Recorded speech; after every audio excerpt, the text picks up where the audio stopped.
দ্রব্যমূল্যের ঊর্ধ্বগতি, বাড়তি জীবনযাত্রার ব্যয় আর সীমিত আয়ের চাপে দীর্ঘদিন ধরেই স্বস্তিতে নেই দেশের সরকারি চাকরিজীবীরা।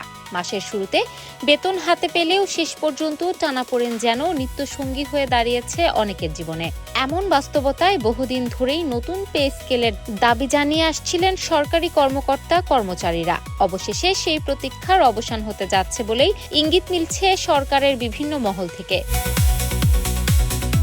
জানা গেছে, নবম জাতীয় পে স্কেল বাস্তবায়নের প্রস্তুতি এখন চূড়ান্ত পর্যায়ে। আগামী বৃহস্পতিবার মন্ত্রিপরিষদ সচিব নাসিমুল গনির নেতৃত্বাধীন পুনর্গঠিত কমিটি নতুন পে স্কেলের সুপারিশ চূড়ান্ত করতে যাচ্ছে। সবকিছু ঠিক থাকলে আগামী ১ জুলাই থেকেই কার্যকর হতে পারে বহু প্রতীক্ষিত এই নতুন বেতন কাঠামো। তবে একবারে পুরো সুবিধা চালু করা হচ্ছে না। সরকারের পরিকল্পনা অনুযায়ী ধাপে ধাপে বাস্তবায়ন করা হবে নবম পে স্কেল। প্রথম ও দ্বিতীয় অর্থবছরে সরকারি চাকরিজীবীদের মূল বেতন ধাপে ধাপে বাড়ানো হবে। এরপর তৃতীয় বছরে যুক্ত হবে বাড়ি ভাড়া, চিকিৎসা, যাতায়াত সহ অন্যান্য গুরুত্বপূর্ণ ভাতা।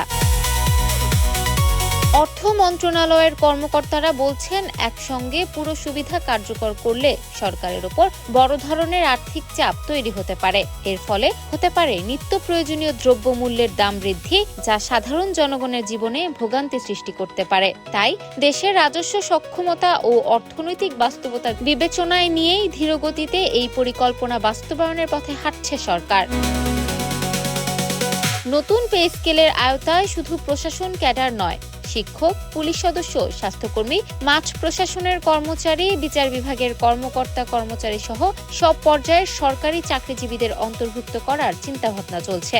পাশাপাশি স্বায়ত্তশাসিত ও আধা স্বায়ত্তশাসিত প্রতিষ্ঠানের কর্মীদের জন্য সমন্বিত নির্দেশনা থাকতে পারে বলে জানা গেছে।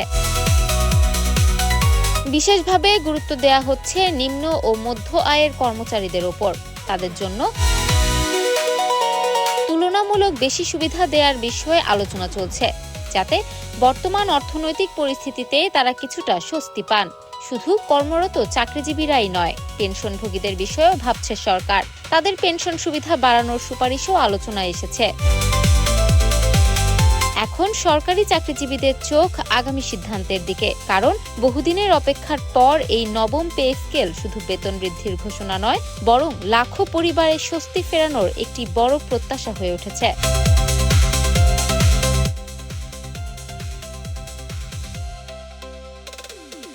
ইফফাত আরা আইরিন, ক্যাম্পাস টাইমস।